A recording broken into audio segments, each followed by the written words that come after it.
আজকে সকালবেলায় ঘুম থেকে উঠেই স্নান টান সেরে নিয়েছি। আর আমার একটু শরীরটা খারাপও যাচ্ছে, তার জন্য আমি এত বেলা করে স্নান করছি না, এখন সকাল সকালই স্নান করে নিচ্ছি। স্নান করে নিয়ে চলে গেছিলাম ঠাকুর ঘরে, সেখানে গোপোষণাকে একটুখানি পুজো দিয়ে নিলাম।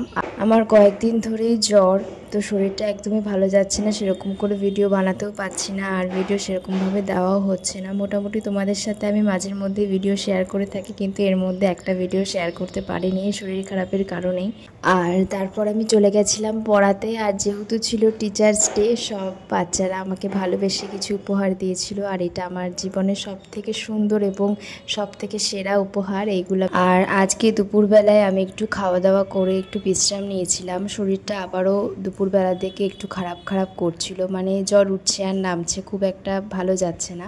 আর তারপরে আমি সন্ধ্যাবেলায় একটা বার্থডে পার্টিতে গেছিলাম। এই ইনভিটেশনটা আমাকে অ্যাটেন্ড করতেই হতো, আমার স্যারের ছেলের বার্থডে পার্টি ছিল সেই দিন। তো এই যে স্যারের ছেলে, তো ও তো খুবই ব্যস্ত সেই দিন, ওকে খুঁজে পাওয়া যাচ্ছে না, ডাকাডাকি করলেও পাওয়া যাচ্ছে না, খুবই ব্যস্ত শিডিউল সেই দিন ওর। তারপরে কেক টেক কাটা হলো, খুব মজাও হলো। বাচ্চাদের সাথে থাকলে এমনিই মনটা ভালো হয়ে যায়, আর ওদের এক একটা কথা আর ওদের সমস্ত কিছু এত ভালো লাগে।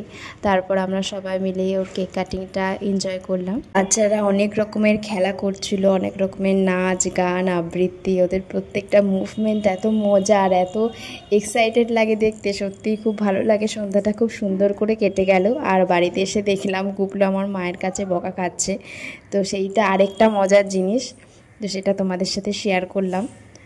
এইভাবেই আজকে দিনটা কাটলো। তোমাদের সাথে দেখা হচ্ছে আবারও পরের ভিডিওতে।